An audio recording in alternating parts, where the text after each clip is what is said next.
16, 33, 100, 401 and question mark. ఇక్కడ మనం observe చేసినట్లయితే నెంబర్ మధ్య డిఫరెన్స్ అనేది చాలా ఎక్కువగా ఉంది. సో ఇలాంటప్పుడు మనం మల్టిప్లికేషన్ ట్రిక్ యూస్ చేస్తాం. 16 into 2 that is 32. Next 33 difference 1 కాబట్టి 32 plus 1 that is 33. Okay, we get 33.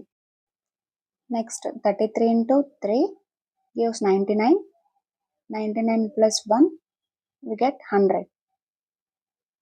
So next one 100 into 4 that is 400. 400 plus 1 we get 401. So 401 into next consecutive number 5